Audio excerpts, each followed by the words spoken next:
In the early decades of the 19th century, England was a land caught between rapid change and enduring superstition. The Industrial Revolution was reshaping cities and lives, yet in countless rural villages and small towns, age-old fears clung tightly to the collective consciousness. Among these, the dread of premature burial, being interred alive, was perhaps the most haunting. Medical knowledge, while gradually advancing, remained insufficient to fully dispel the shadows of uncertainty surrounding death. It was a time when the boundary between life and death was perilously thin, and the slightest misjudgment could consign a living soul to eternal darkness beneath the earth. This atmosphere of anxiety and mistrust of medical certainties gave rise to numerous stories, some whispered in candlelit rooms, others shouted in the frightened cries of neighbors, that painted a grim picture of lives lost not to death, but to misunderstanding and haste. The fear was so pervasive that it colored funeral customs, the design of coffins, and even the rituals surrounding death itself. Families clung to rites and prayers, hoping to safeguard their loved ones from the unthinkable fate of waking buried underground. Before we continue, make sure to like and subscribe to never miss a new video. And tell me, where are you watching this video from? I love seeing all different people come together for these stories. Amidst this backdrop, a tragic tale unfolded in 1808, centered on a young bride whose story would ripple far beyond the boundaries of her small village. This bride, whose name would become etched in local lore, was believed to have spoken from within her coffin shortly after her burial, a chilling event that would ignite imaginations and fuel the era's darkest anxieties. The story began not in a grand city, but in a quiet rural corner of England, where traditions held sway and every life was intimately woven into the fabric of the community. Here, the line between superstition and reality blurred, and where death was as much a mystery as it was an inevitability. At the heart of this story was Eliza Thornton, a young woman whose life seemed destined for happiness. Born and raised in a close-knit village where neighbors were more like extended family, Eliza had grown up amidst the rolling fields and winding lanes of the English countryside. Her upbringing was marked by simplicity and warmth, shaped by the steady rhythms of rural life and the steadfast customs that governed it. The Thornton family, known for their deep roots in the area, embodied the values of loyalty, faith, and respect for tradition. To them, the bonds of kinship were sacred, and the rituals surrounding life's milestones, birth, marriage, death, were observed with solemn reverence. Eliza's marriage to Thomas Thornton, a local farmer and childhood acquaintance, was celebrated with heartfelt joy. Their union was seen as a coming together of two families, deeply intertwined by years of friendship and shared history. The wedding was a modest yet meaningful affair, attended by the entire village, who gathered to witness the couple's vows and to partake in the communal festivities that followed. It was a day filled with hope and promise, a moment when the future seemed bright and untroubled. Yet, fate intervened with cruel swiftness. During the wedding celebrations themselves, Eliza fell gravely ill. What began as a fleeting malaise soon deepened into a distressing decline that no one could halt or explain. The village doctor, a man of limited means and knowledge, was summoned to attend to her. In an era before the advent of modern diagnostics and understanding of disease, his tools were rudimentary, and his judgments often based on observation and conjecture rather than certainty. Despite his efforts, Eliza's condition deteriorated rapidly, and within hours she was declared dead. The declaration was accepted with heavy hearts, but little question. Death was an ever-present companion in these times, and the finality of it was seldom doubted once pronounced by a physician. To the villagers and family alike, Eliza's passing was a tragedy, but also a certainty. The funeral preparations began immediately, reflecting the customs that had been handed down through generations. The body was carefully laid out, adorned in simple but respectful attire, and prayers were said to guide her soul onward. The burial itself was conducted with the solemnity befitting one so dearly loved. The entire village gathered, their faces etched with grief and somber reflection, as the coffin was lowered into the family plot beneath the ancient oak tree that stood sentinel over the churchyard. The air was thick with the scent of damp earth and candle smoke, mingled with the whispered prayers and the soft sobbing of those left behind. The ceremony was a poignant farewell, a ritual meant to provide closure and to honor the passage from life to death. Yet, in the days that followed, an unsettling silence took hold, a silence that was soon broken by whispers and rumors. The villagers reported strange noises coming from the freshly filled grave, faint sounds that seemed to defy explanation. Some claimed to have heard what resembled a voice calling out in the night, while others spoke of restless movements beneath the soil. These reports stirred a mixture of fear, disbelief, and hope. Could it be that Eliza was not truly gone? Were the fears of premature burial more than mere superstition? The story of the bride who spoke from her coffin captured the imagination of all who heard it, embodying the profound anxieties of an age caught between old beliefs and emerging science. It was a narrative that resonated deeply, tapping into the primal fear of death's uncertainty and the horror of being trapped in a liminal state between life and oblivion. For the villagers, it was not just a tale of tragedy, but a stark reminder of the fragility of human understanding and the limits of the medical knowledge that governed their lives. This tale, beginning in the humble village with Eliza's sudden illness and the swift declaration of death, would soon unfold into a story that challenged the very foundations of how death was perceived and handled. It would provoke questions that demanded answers and inspire changes in practices designed to protect the living from the fate of being buried alive. In the early 19th century, such stories were more than folklore. They were urgent calls for caution, reflection, and reform in a world still learning to navigate the mysteries of life and death. Eliza Thornton's story was not merely the tale of a young woman's tragic fate. It was deeply intertwined with the fabric of a family that embodied the essence of rural English life in the early 1800s. The Thorntons were a close-knit clan, their lives shaped by enduring customs and a profound sense of community. To understand the full weight of Eliza's story, it is essential to look beyond the single event of her untimely death and into the world that nurtured her, the family that loved her, and the traditions that governed their existence. Eliza was born into the Thornton family in a modest cottage nestled at the edge of the village. She was the youngest of 4 children, raised under the watchful eyes of her parents, Samuel and Margaret Thornton. Samuel, a sturdy man weathered by years of farming, was known for his unwavering dedication to the land and his family. Margaret, gentle yet resolute, upheld the household with a quiet strength, instilling in her children the values of faith, respect, and responsibility.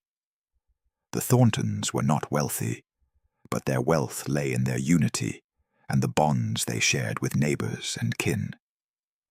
From an early age, Eliza was steeped in the rhythms of rural life.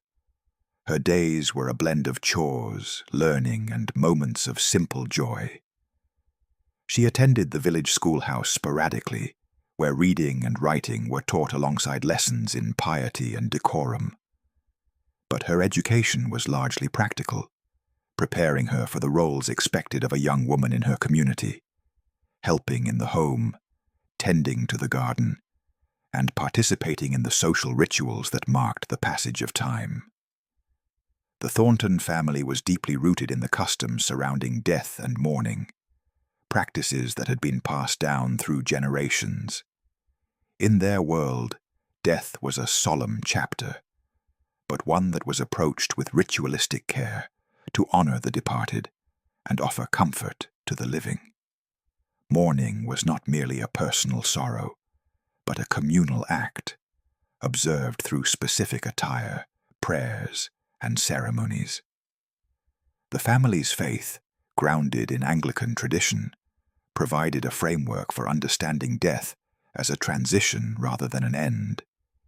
Yet the fear of premature burial lurked beneath the surface of their beliefs. When Eliza's marriage to Thomas Thornton was arranged, it was both a matter of affection and practicality. Thomas, her cousin and lifelong friend, was a young farmer whose reputation for kindness and integrity was well known. Their union was emblematic of the interconnectedness of village life, where families often intertwined through marriage to preserve land, alliances, and social stability. The wedding was more than a personal celebration. It was an affirmation of continuity and hope. The Thornton family prepared for the wedding with meticulous care, adhering to the customs that marked such an occasion. The bride's dress was a simple yet elegant garment, woven from homespun fabric, adorned with delicate lace handmade by Margaret herself. The ceremony was held in the village church, a humble stone building whose walls bore witness to countless baptisms, marriages, and funerals. The entire community gathered, filling the pews with familiar faces, their voices rising in hymns and prayers that echoed through the sacred space. Eliza's radiant smile and gentle demeanor endeared her to all who attended. She was seen as the embodiment of youth and promise, a beacon of light for a family that had weathered its share of hardships. Thomas stood beside her, steady and proud, his hands clasped tightly around hers as they exchanged vows. The festivities that followed were a testament to the village's spirit. Songs, dances, and shared meals that celebrated the joining of two lives and the strengthening of communal bonds. Yet beneath the veneer of joy lay the fragility of human existence. The illness that struck Eliza during the wedding festivities was sudden and inexplicable, shattering the hopes that had been so carefully nurtured. The Thorntons, steeped in their customs and faith, responded with a mixture of devotion and desperation. Prayers were offered, candles lit, and remedies applied, but to no avail. The village doctor, called in haste, was limited by the tools and knowledge of his time. His pronouncement of death was accepted, though it left a lingering sense of unease. In the days leading up to the burial, the Thornton household was gripped by a profound sorrow. Margaret's stoic composure masked a heartbreaking beneath the weight of loss, while Samuel busied himself with preparations, trying to maintain a semblance of order. Eliza's siblings hovered close, their youthful innocence challenged by the stark reality of mortality. The family's adherence to tradition became both a comfort and a burden, as they navigated the rituals that demanded respect for the dead amidst their private grief. The burial itself was a manifestation of the Thornton family's deep-rooted customs. The coffin was crafted by a local carpenter, fashioned from sturdy oak and lined with soft cloth.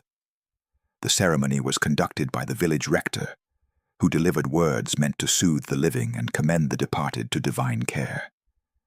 Neighbors and relatives gathered around the grave, their faces etched with sorrow and reverence.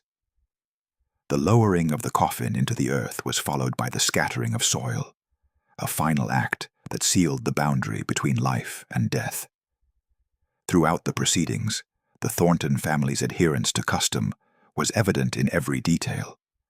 The wearing of black, the recitation of psalms, and the sharing of food and drink afterward were not mere formalities but expressions of communal solidarity.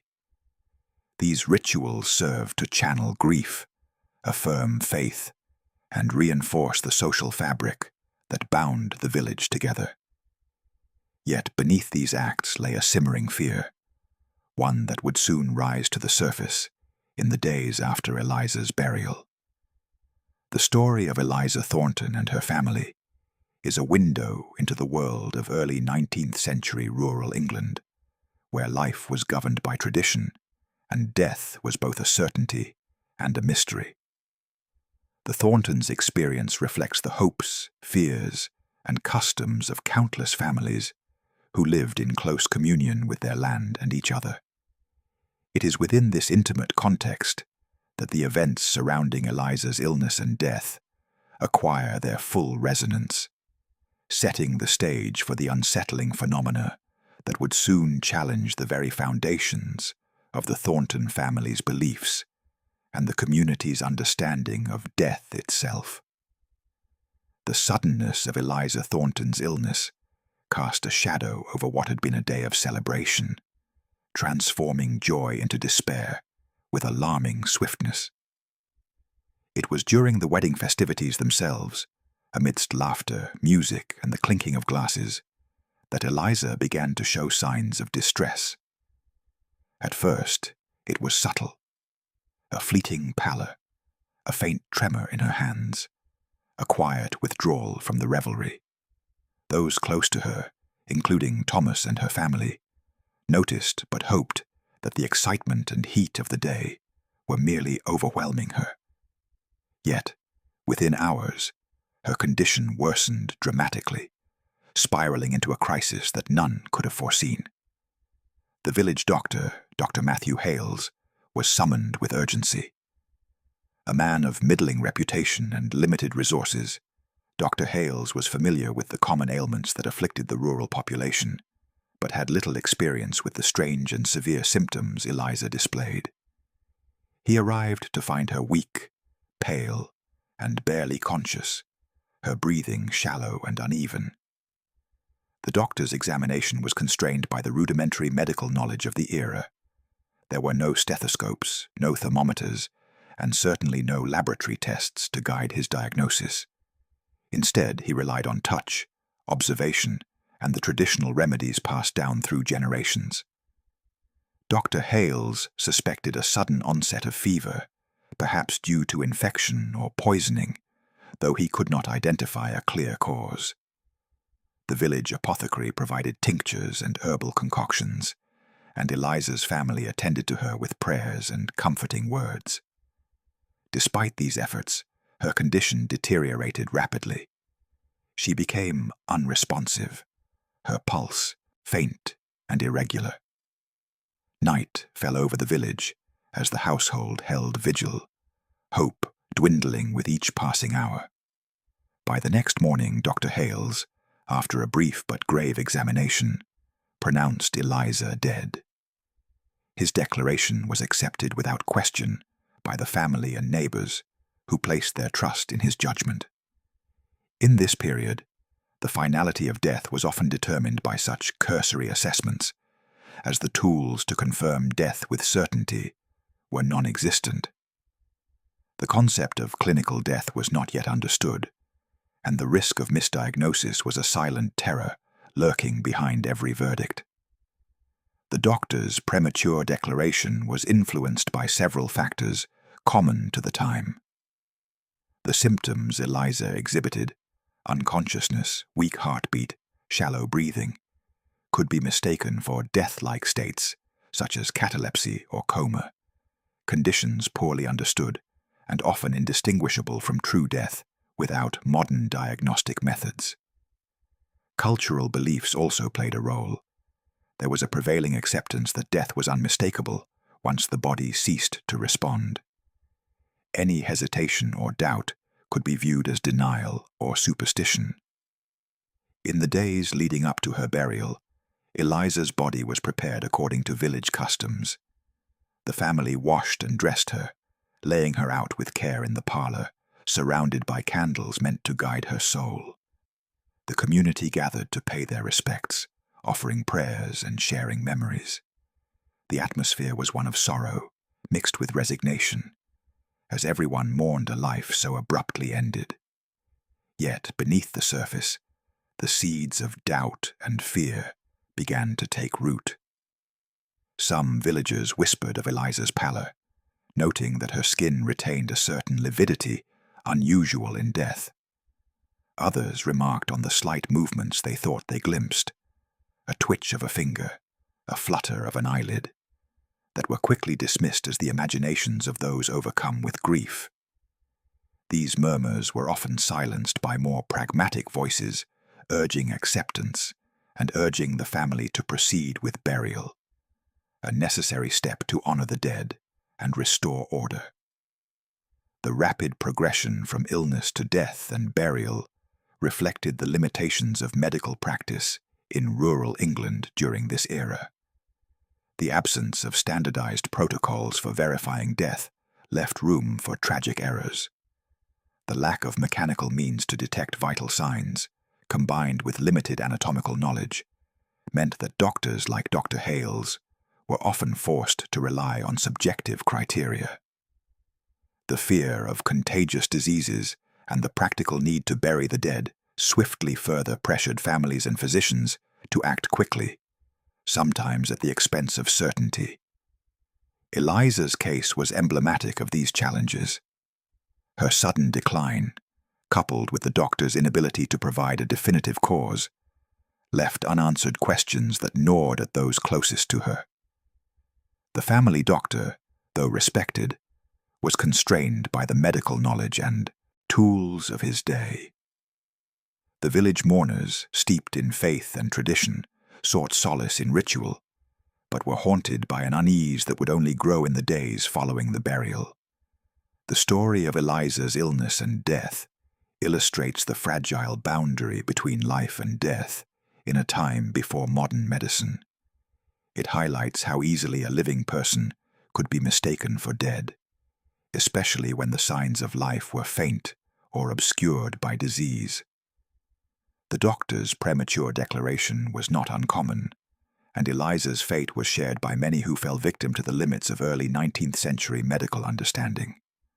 Moreover, this episode underscores the human element in the medical process, the reliance on observation, judgment, and faith in the absence of scientific certainty.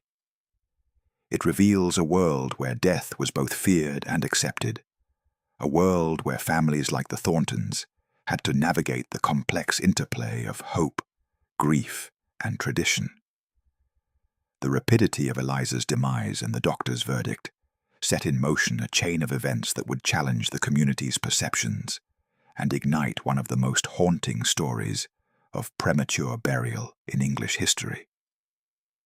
As the village prepared for the funeral, the atmosphere was thick with a mixture of sorrow and unresolved tension.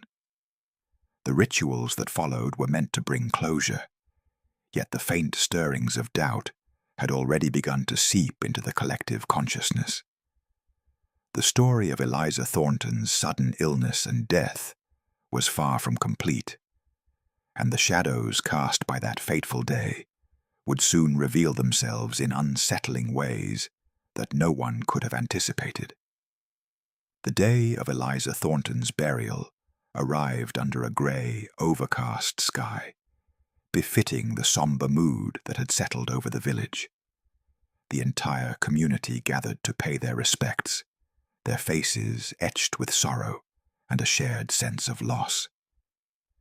The churchyard, usually a place of quiet reflection, was filled with a hushed crowd, neighbors standing shoulder to shoulder, bound together by grief and the unspoken fear that shadowed the event.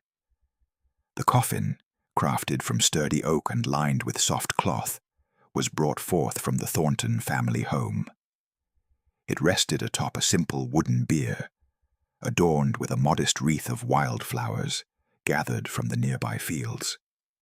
Eliza's body lay within, dressed in her wedding gown, a poignant reminder of the joy that had so quickly given way to tragedy.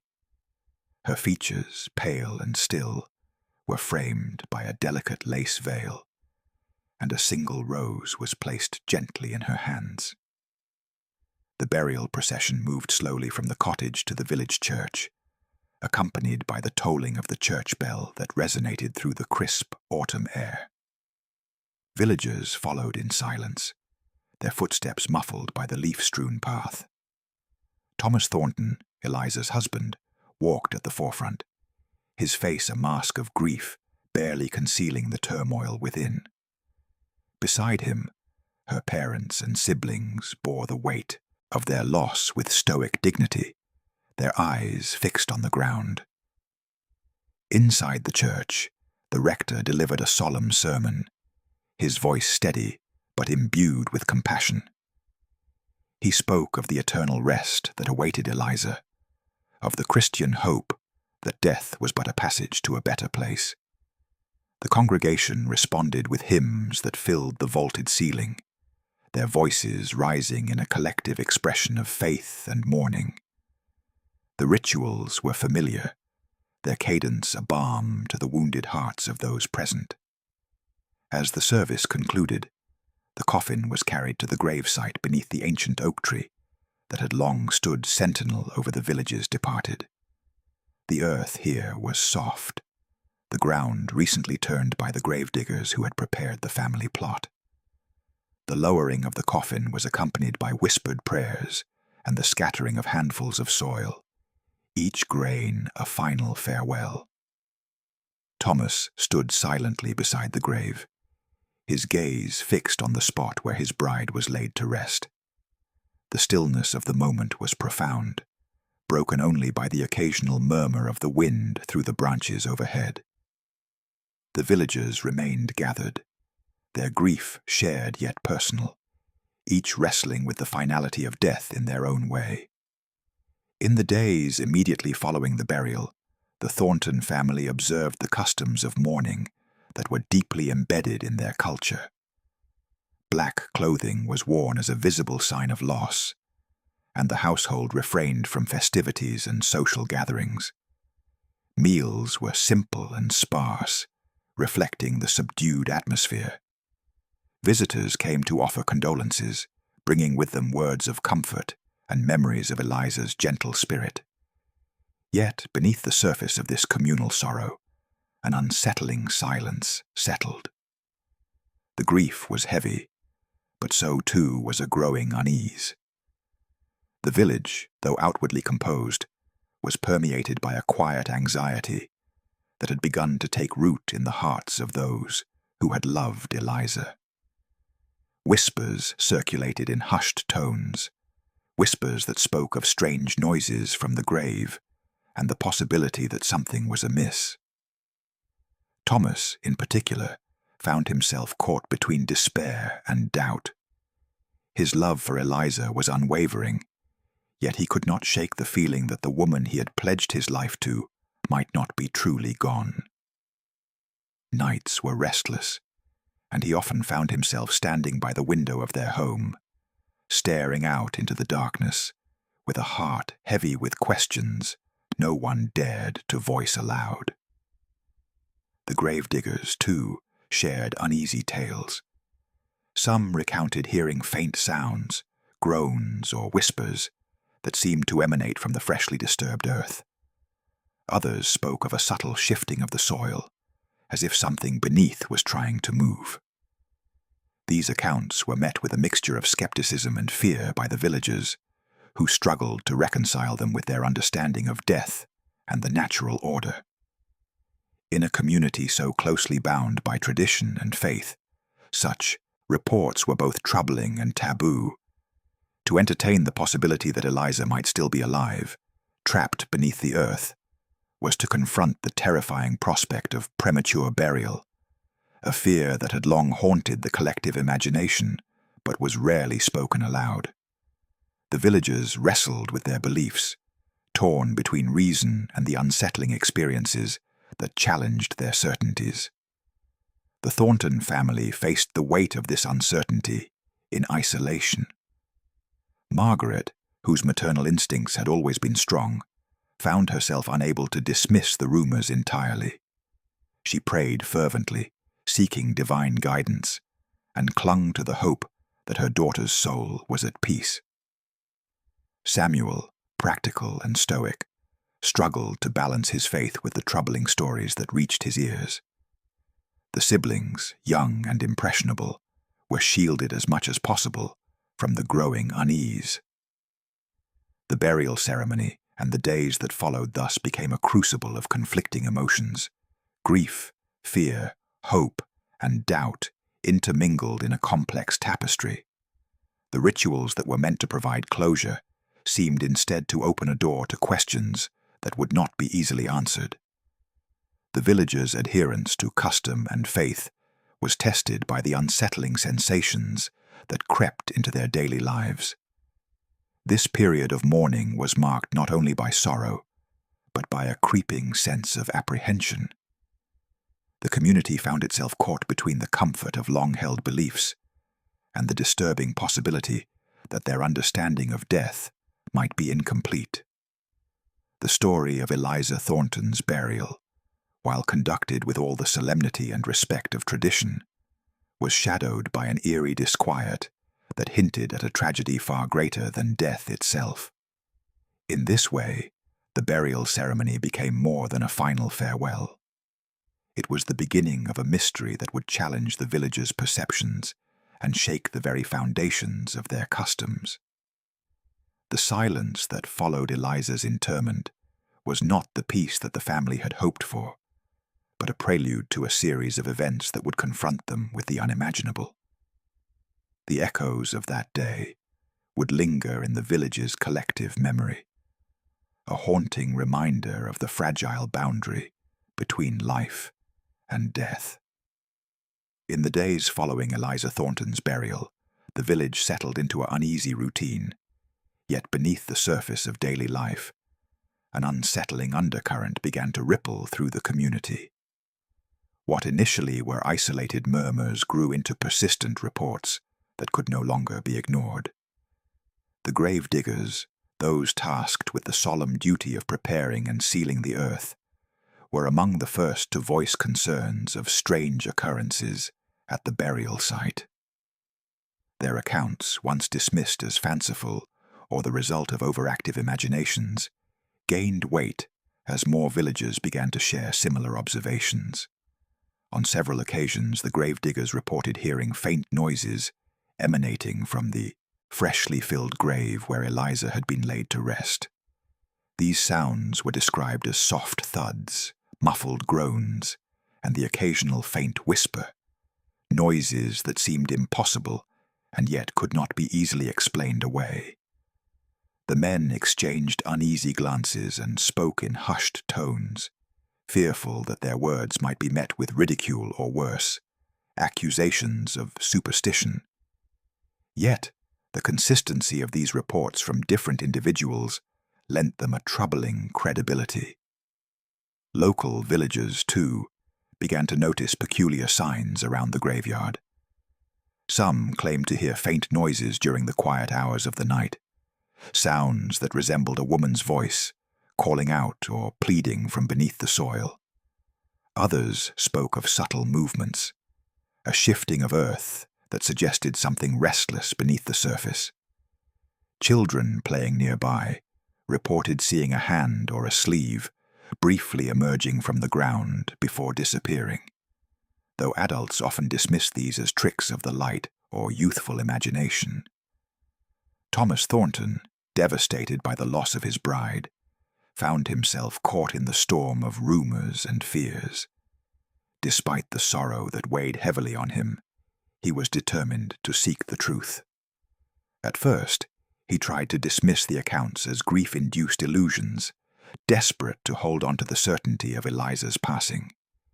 He warned neighbors against spreading such stories, fearing the damage they might cause to the family's reputation and the peace of the village. However, as the reports continued and multiplied, even Thomas could no longer ignore the unease that settled deep within his heart. The tension within the village grew palpable. Conversations in the marketplace and at the tavern shifted from mundane concerns to whispered debates about the possibility that Eliza had been buried alive. This fear, long a dark undercurrent in English culture, suddenly surged to the surface with renewed urgency. Families shared stories of similar occurrences, passing along tales of premature burial and the dreadful fate of those entombed while still breathing. The community's collective imagination was ignited, fueled by a mixture of horror, sympathy, and skepticism. Among the villagers, opinions diverged sharply. Some clung firmly to the belief that the dead must remain undisturbed, cautioning against any action that might desecrate Eliza's grave or bring dishonor to the family. Others, haunted by the strange phenomena and driven by compassion, called for investigations to determine the truth. The village found itself divided between tradition and fear, between respect for the dead and the desperate hope that Eliza might yet be saved. In the midst of this turmoil, the Thornton family faced profound isolation. Margaret and Samuel struggled to maintain their composure, torn between faith and the gnawing doubt that their daughter's fate might be more tragic than death itself. The siblings, shielded as much as possible, sensed the tension and whispered anxieties that permeated their home. For Thomas, the torment was unbearable. His grief was compounded by the possibility that his beloved wife might have suffered in a way too terrible to imagine. The local clergy, too, found themselves embroiled in the controversy. The village rector, a man of deep faith and reason, urged caution and prayer, emphasizing the sanctity of burial and the limits of human understanding. Yet even he could not dismiss the growing unease in his congregation, nor the reports that challenged the finality of death as it was understood. The church, traditionally a source of comfort and certainty in matters of life and death, now faced questions that shook the foundations of its teachings. The phenomenon of noises and movements from graves, while rare, was not unheard of in 19th century England. Stories of coffin-trapped souls, desperate to signal their plight, had circulated for decades, stoking public fears and influencing burial customs. Yet, in this small village, the immediacy and specificity of the reports brought those distant fears into sharp, personal focus. The community was confronted with the terrifying possibility that their medical and social practices might have failed, condemning a living person to a subterranean prison.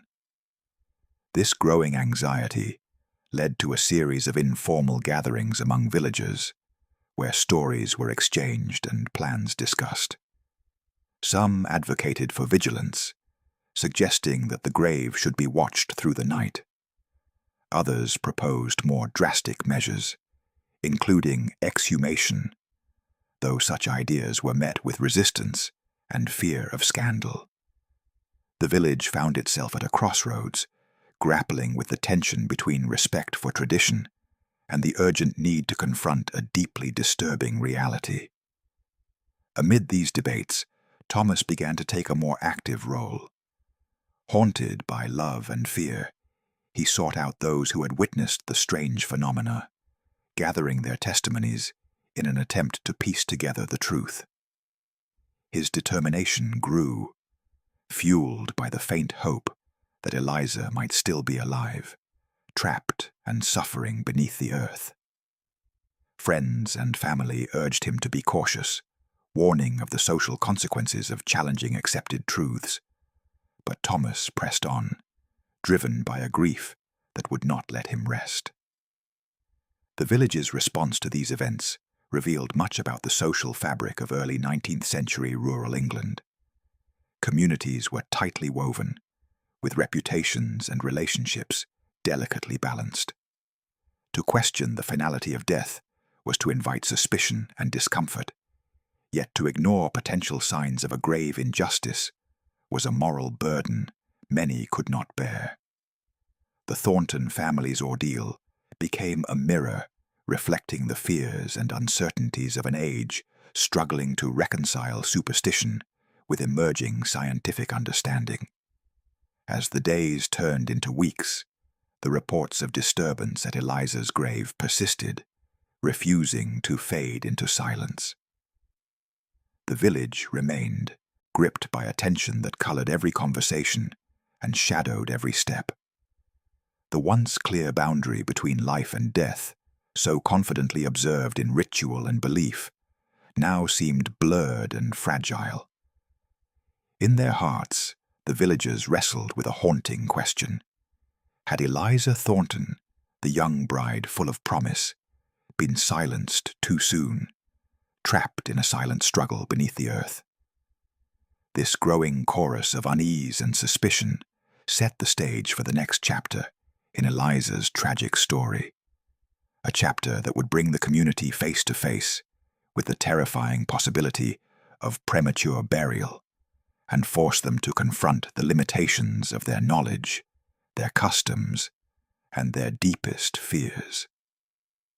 In the quiet hours of the night, when the village lay shrouded in darkness, and the only sounds were the rustling of leaves and the distant hoot of an owl, a haunting phenomenon began to unravel the fragile peace that the Thornton family and their neighbors desperately sought to maintain.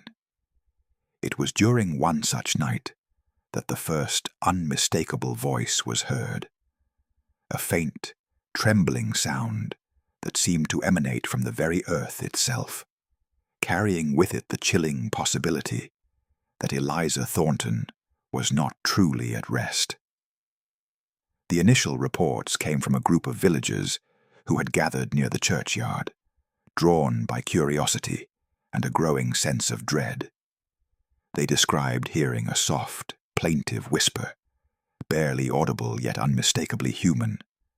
The voice appeared to call out a name, Thomas, followed by incoherent murmurs that suggested distress or a plea for help.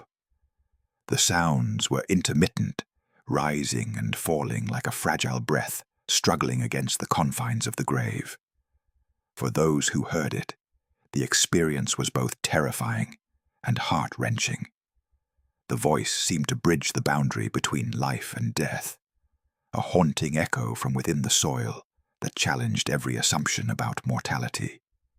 The villagers were gripped by a mixture of fear, hope, and disbelief. Was it possible that Eliza, buried mere days before, was alive and trapped beneath the earth, her cries a desperate attempt to reach the surface? Thomas Thornton was among the first to respond to these reports. The anguish of a husband who had lost his bride was magnified by the possibility that she might still be suffering. He spent restless nights by the graveside, straining to catch any sign of movement or sound. His sorrow was compounded by guilt and helplessness, the torment of imagining Eliza confined in darkness, isolated and terrified. His grief became a consuming obsession, driving him to seek answers where others hesitated. The community's reaction to the voice from the coffin was complex and fraught. Some villagers dismissed the sounds as the product of imagination, grief, or the natural settling of the earth. Others believed the voice was a supernatural sign, a restless spirit unable to find peace.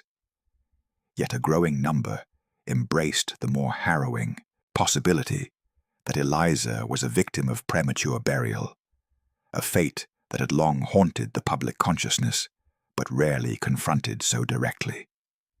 This belief was not without precedent. Tales of those buried alive had circulated throughout England and Europe for decades, fueled by reports of restless graves, disturbed earth, and inexplicable noises.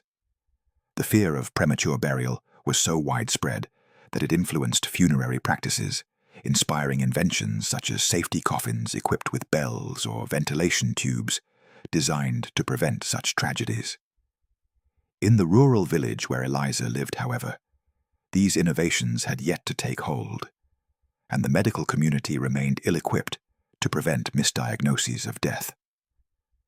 The voice heard from Eliza's grave became a potent symbol of the era's anxieties, a stark reminder of the limits of medical knowledge and the vulnerability of the human condition.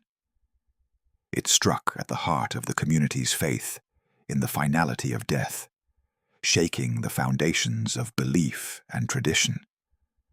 The villagers found themselves caught between reverence for the dead and a desperate hope for rescue, between fear of the supernatural and the stark reality of human error. The local clergy faced an especially delicate predicament. The village rector, tasked with providing spiritual guidance and solace, grappled with how to interpret and respond to the reports. On one hand, he sought to uphold the sanctity of the burial and the doctrines of the Church, which taught that death was a passage to eternal life. On the other, he could not ignore the voices of his flock, nor the possibility that divine intervention or human oversight might necessitate reconsideration. In private, the rector counseled the Thornton family with compassion, encouraging prayer and reflection while acknowledging the uncertainty that enveloped the situation. He urged the villagers to maintain faith and caution, warning against hasty actions that might disturb the sacred resting place. Yet, the weight of the voice from the coffin lingered, a haunting presence that defied easy explanation or dismissal. Thomas, driven by love and desperation, began to organize vigils at the graveside, enlisting the help of trusted neighbors to keep watch through the nights. These gatherings were marked by a solemn mixture of hope and dread, as the watchers strained to hear any sign of life beneath the earth. Some nights were filled with agonizing silence. Others brought faint sounds that fueled the growing conviction that Eliza was trapped but alive. The psychological toll on Thomas and the family was immense. The possibility that Eliza had been buried alive transformed their grief into a living nightmare. Sleep became elusive, and days were consumed by anxiety and sorrow. The family's once steady faith wavered under the strain, replaced by a restless obsession with uncovering the truth and, if possible, delivering Eliza from her subterranean prison. Amidst this turmoil, the village community was polarized. Some urged restraint and respect for the dead, cautioning against disturbing the grave and potentially desecrating a sacred site. Others advocated for action, believing that exhumation was the only way to confirm Eliza's condition and, if necessary, rescue her. This debate underscored the tension between tradition and emerging concerns about medical fallibility and human rights. The phenomenon of a voice from within the coffin also captured the attention of the wider region. News of the strange events spread beyond the village, reaching ears in neighboring towns, and even among medical practitioners and scholars interested in the mysteries of death and burial. The case of Eliza Thornton became a focal point in the ongoing discourse about premature burial, a subject that stirred public fascination and fear in equal measure. Medical science at the time was beginning to grapple with the challenges of accurately determining death. Physicians and anatomists debated the signs of true death versus states of suspended animation or coma. Yet, without reliable diagnostic tools, errors were common and sometimes fatal. The story of Eliza and the voice from her coffin emerged as a vivid illustration of these limitations, a tragic example that underscored the urgent need for improved methods and safeguards. The emotional resonance of the voice transcended its auditory reality. It symbolized the fragile boundary between life and death, a boundary that was all too easily crossed in error. For the villagers, the idea that Eliza's voice could still reach them was both a source of hope and a reminder of mortality's cruel uncertainties. It challenged them to reconsider their beliefs their customs, and their trust in the institutions that governed death. As the nights wore on, the voice from the coffin became an indelible part of the village's collective memory, a haunting echo that refused to be silenced. It compelled Thomas and his family to confront unimaginable fears and galvanized the community to face the painful possibility of human fallibility in matters of life and death. The echoes of that voice would resonate far beyond the graveyard, shaping conversations and fears for years to come, and casting a long shadow over the story of Eliza Thornton. The mounting fears and persistent accounts of voices and movements emanating from Eliza Thornton's grave could no longer be ignored by the village's leaders and family alike. After days of restless vigils and whispered conversations, the decision was made to exhume the coffin in a desperate attempt to uncover the truth. This moment was fraught with tension and dread, as the community grappled with the possibility that their worst fears might be realized. On a mist-shrouded morning, a group comprised of the village rector, Dr. Matthew Hales, several trusted villagers, and members of the Thornton family gathered at the churchyard. The air was heavy with anticipation and unease as the gravediggers began their solemn task. The freshly turned earth was carefully removed, revealing the wooden coffin that had been sealed only days before. Each hand that touched the soil seemed burdened by both hope and fear.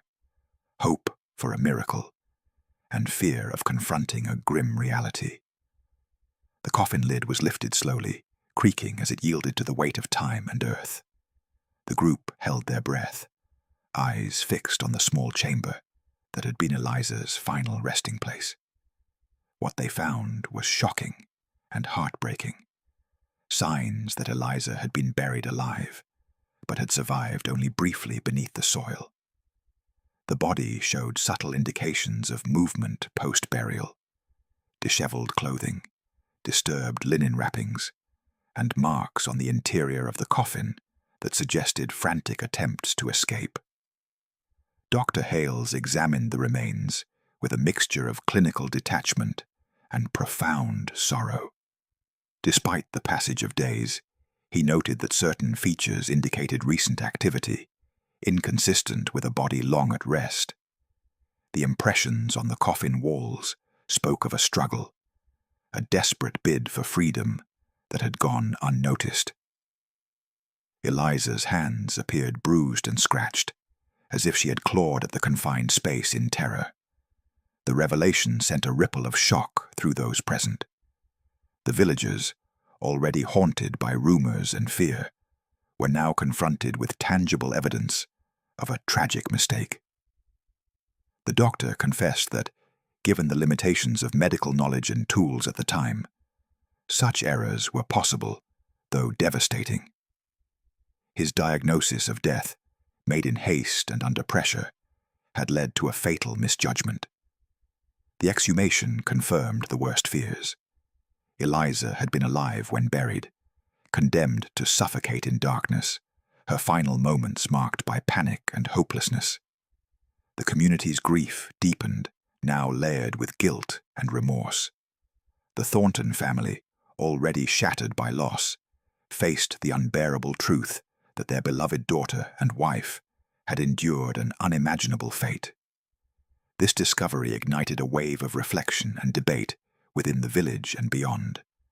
The tragedy was seen as a stark indictment of the era's medical practices, which relied heavily on subjective assessments and lacked reliable means to confirm death. The case became a somber example of the need for improved diagnostic methods and greater caution in declaring death. The exhumation also raised difficult questions about burial practices and the protocols surrounding death verification. Families and physicians alike were forced to confront the potential consequences of premature burial, a fear that had long lurked in the shadows but was now brought into harsh light. The tragedy of Eliza Thornton became a catalyst for discussions on reform and safety. In the wake of the exhumation, the village took steps to honor Eliza's memory with renewed solemnity.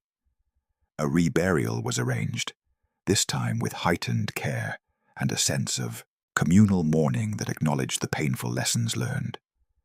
The ceremony was attended not only by the family and villagers, but by visitors from neighboring regions, drawn by the notoriety of the case. The story of Eliza's burial alive resonated beyond the village boundaries, entering the broader discourse on the dangers of premature burial. It inspired medical professionals and inventors to explore devices and protocols aimed at preventing such tragedies. The notion of safety coffins, equipped with signaling mechanisms such as bells or flags, gained traction as a means to safeguard those mistakenly declared dead. Within the Thornton family, the exhumation and its aftermath left an indelible mark. Thomas Thornton's grief was compounded by the knowledge that his wife's suffering had been prolonged by error.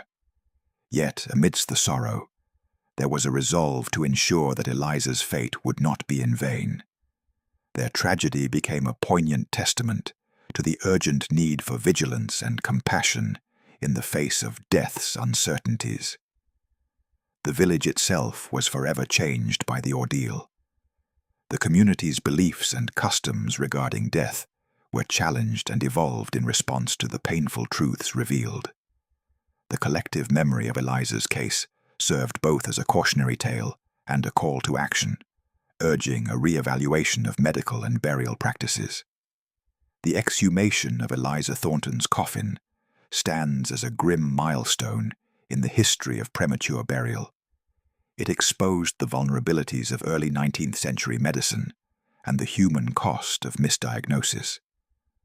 More than a century before modern forensic science could definitively distinguish life from death, Eliza's story highlighted the tragic consequences of uncertainty and the imperative for progress.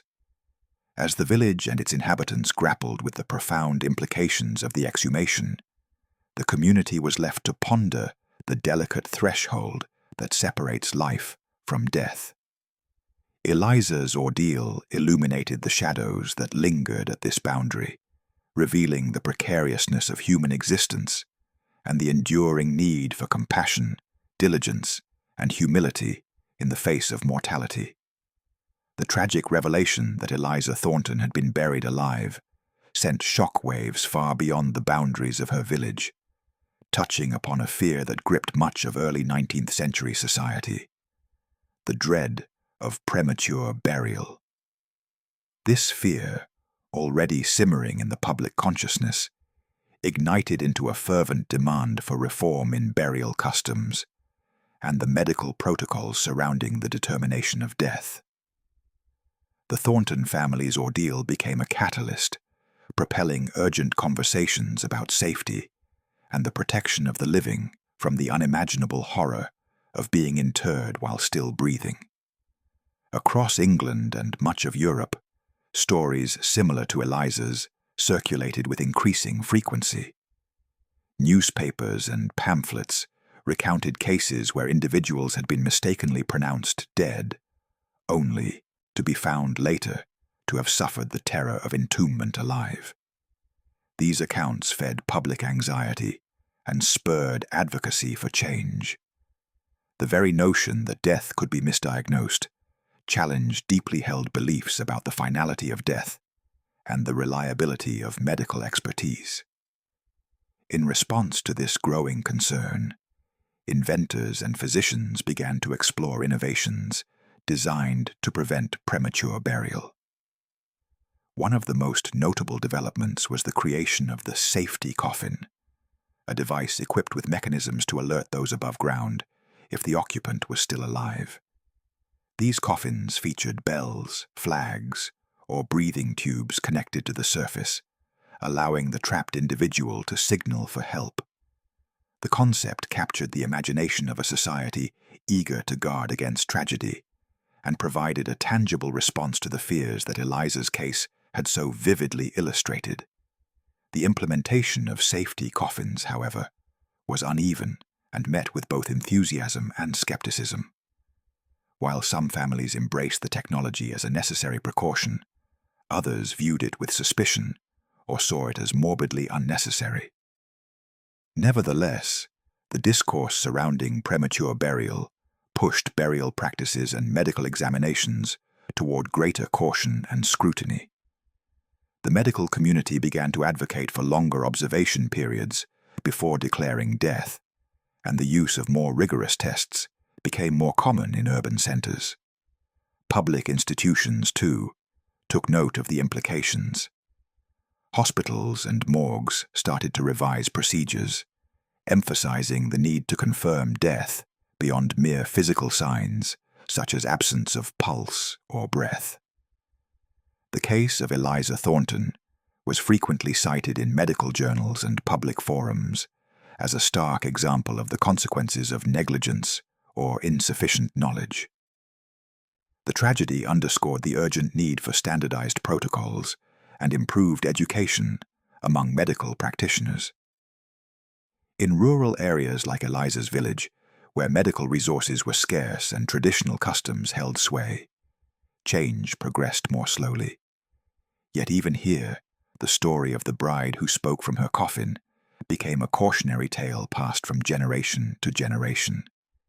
It influenced local attitudes toward death verification and burial, fostering a cautious respect for the possibility that the boundary between life and death was more fragile than previously thought.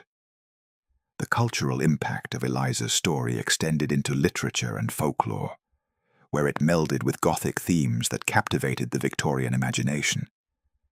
Tales of premature burial, restless spirits, and the thin veil between life and death became staples of the era's storytelling.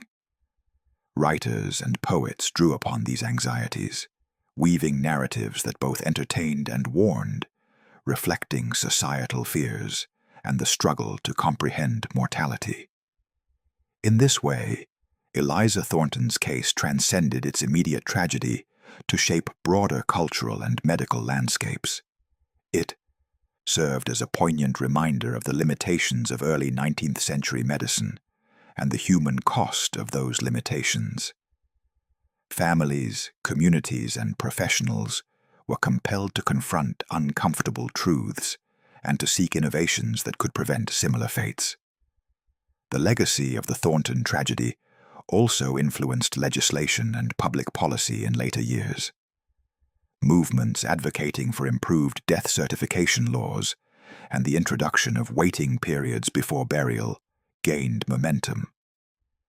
The necessity of protecting the living from premature burial became a matter of public safety, intertwined with evolving medical standards and ethical considerations. Within the Thornton family, the impact of these changes was felt deeply.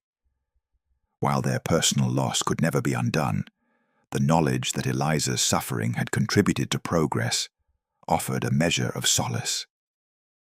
The family became advocates for greater awareness and caution, hoping that their painful experience would spare others from similar anguish. Communities across England slowly began to adopt new practices inspired by cases like Eliza's. The use of watchmen at funerals, the extension of observation periods before burial, and the gradual acceptance of safety devices marked a transformation in how death was approached, not merely as a final fact, but as a process requiring careful verification. The story of Eliza Thornton thus represents more than a single tragedy. It encapsulates a pivotal moment in history when fear, grief, and the quest for understanding converged to reshape societal approaches to death. It highlights the interplay between medical knowledge, cultural beliefs, and technological innovation, illustrating how human suffering can drive progress. As the 19th century advanced, the lessons learned from Eliza's case and others like it contributed to a gradual but profound shift in burial customs and medical practice. The once widespread terror of premature burial was met with tools and protocols designed to protect the living, reflecting an evolving comprehension of life's delicate threshold.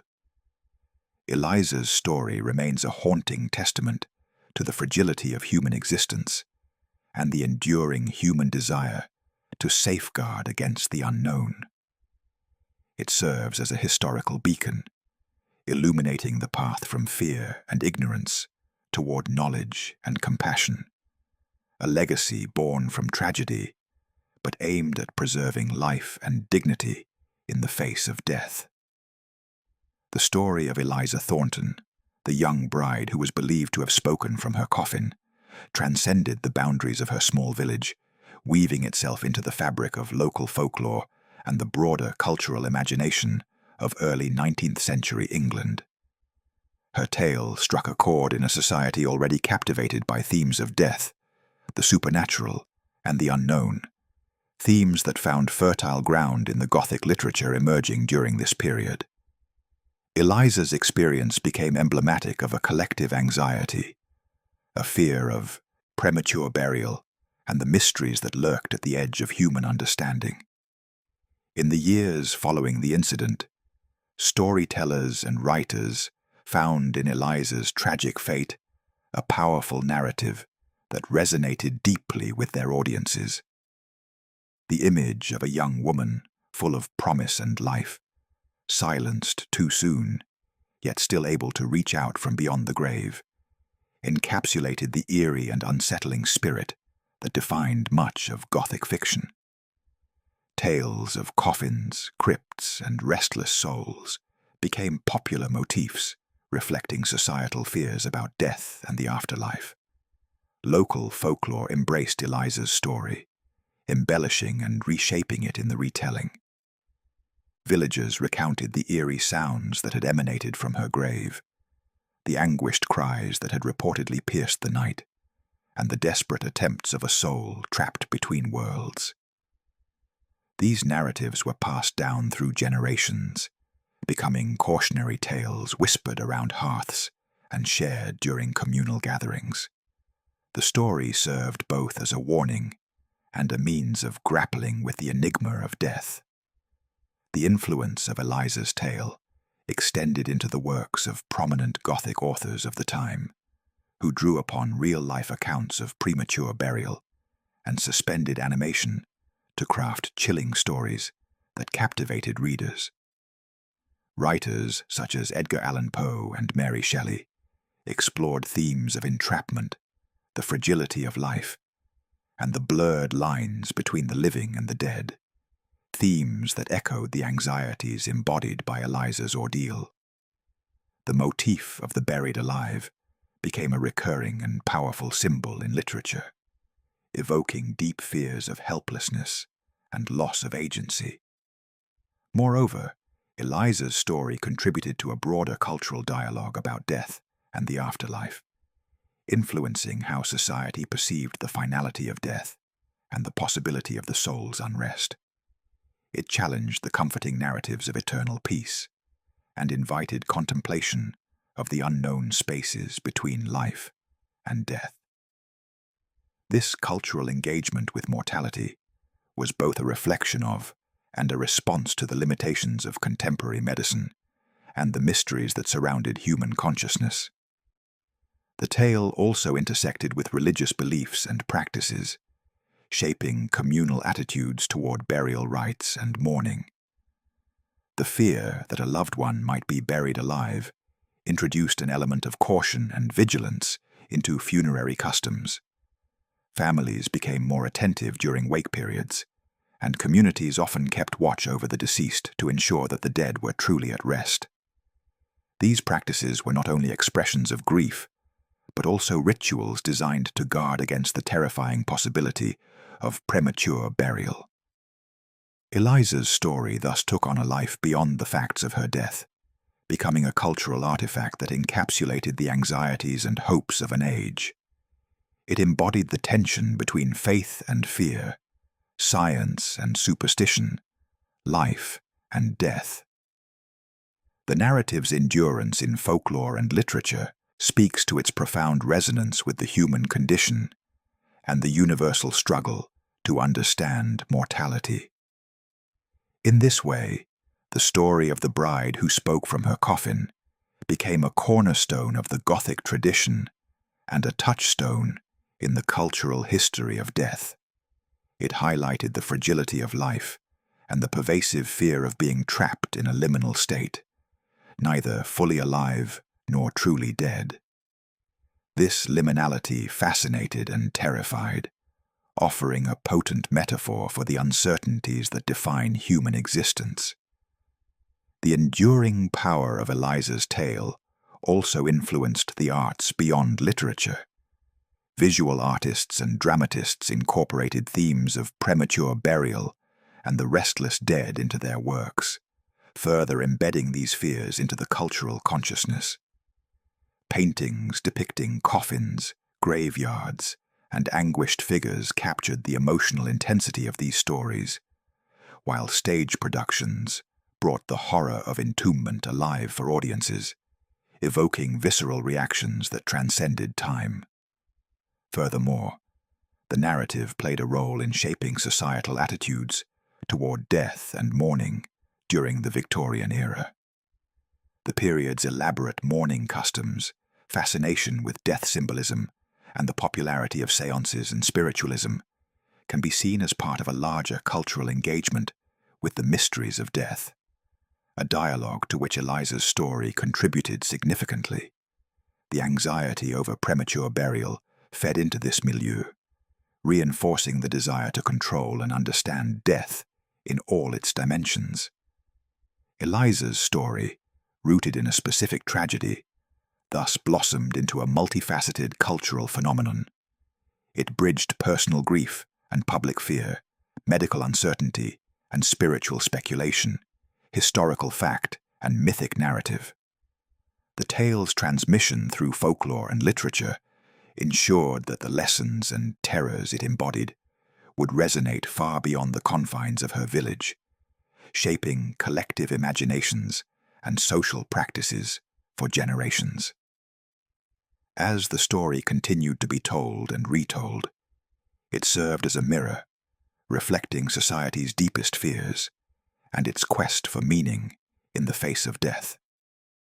It reminded audiences of the delicate boundary that separates life from death, and the profound human vulnerability that lies therein.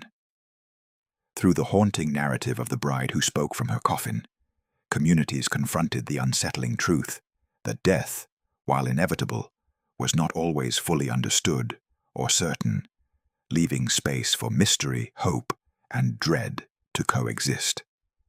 In essence, Eliza Thornton's story became more than a historical account. It became a cultural touchstone, a narrative lens through which the complexities of mortality, fear, and the unknown were explored and expressed. Its impact on folklore and Gothic literature underscores the enduring human fascination with death and the afterlife, and the ways in which stories shape and reflect our understanding of life's most profound transition. Eliza Thornton's story endures as a poignant testament to the limitations of early 19th century medicine and the profound human fear of being buried alive. A fear that resonated deeply within a society grappling with the mysteries of death and the fragile boundary separating life from its cessation. Her tragic fate, entwined with the customs, beliefs, and medical practices of her time, serves as a stark reminder of the precariousness of existence and the urgent necessity for caution and compassion in matters of life and death. The case of Eliza Thornton occupies a unique place in medical history, illustrating how the absence of reliable diagnostic tools and standardized protocols could lead to grievous errors with irreversible consequences. Physicians like Dr. Matthew Hales operated within a framework constrained by limited anatomical understanding and rudimentary technology, relying heavily on observation and subjective judgment. The premature declaration of death, though unintentional, was a perilous risk in an era when the signs of life could be faint or obscured by illness. Eliza's ordeal highlighted the urgent need for reform in death verification processes.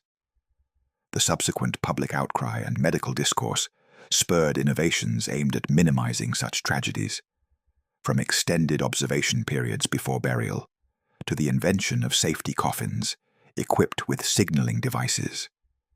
These measures, born out of sorrow and fear, marked the beginnings of a shift toward a more scientific and humane approach to death. Beyond medical advancements, Eliza's story also cast a long shadow over cultural and societal attitudes toward death. The pervasive anxiety about premature burial fed into the Victorian fascination with death rituals, mourning customs, and spiritualism. It exposed the deep-seated dread of helplessness and isolation in the face of mortality, themes that reverberated through literature, art, and public consciousness. The tale became both a cautionary narrative and a catalyst for reflection on the nature of life, death, and the afterlife. For the Thornton family, the legacy of Eliza's fate was deeply personal and enduring. Their grief was compounded by the knowledge that their beloved daughter and wife had suffered a fate that was preventable, a truth that no amount of solace could erase. Yet in their sorrow, they found a measure of purpose, advocating for awareness and change to prevent similar tragedies from befalling others. Their experience served as a powerful impetus for community education and medical vigilance. The village itself, once tightly bound by tradition and faith, was irrevocably changed. The collective mourning was accompanied by a re-evaluation of long-held beliefs and practices surrounding death. The community's encounter with uncertainty and fear prompted a gradual embrace of new customs and technologies designed to safeguard against premature burial. In this way, Eliza's story became a catalyst for transformation, bridging the past and the future. Historically, the case of Eliza Thornton stands as a landmark in the evolution of forensic and medical understanding. It underscores the complex interplay between societal fears, medical limitations, and cultural practices that shaped human responses to death. The narrative serves as a reminder that progress often arises from tragedy, and that the quest to comprehend and respect the boundary between life and death is an ongoing human endeavor. Moreover, Eliza's story invites reflection on the broader human experience, the vulnerabilities inherent in existence, and the profound need for empathy and care when confronting mortality. It challenges modern readers to appreciate the advancements in medical science, and to remember the countless unnamed individuals whose sufferings paved the way for safer practices. The photograph of Eliza, though never taken in the manner of Victorian post-mortem portraits, exists metaphorically in the collective memory, a silent witness to a life cut short and a tragedy that echoes through time. Her story, preserved through oral histories, medical records, and cultural narratives, continues to resonate as a testament to the fragility of life and the enduring mysteries that surround death. In reflecting upon Eliza Thornton's legacy, we are reminded of the evolution of medical knowledge and the importance of continual vigilance in the care of the dying. Her tale embodies the intersection of science, culture, and human emotion, illustrating how history's shadows can illuminate the path toward greater understanding and compassion. The story of the bride who spoke from her coffin remains a haunting chapter in the annals of medical and social history, a narrative that transcends its era to speak to universal human fears and hopes. It stands as a solemn reminder that behind every statistic and protocol lies a human story, a life lived and lost, and the enduring quest to honor both the living and the dead with dignity and care.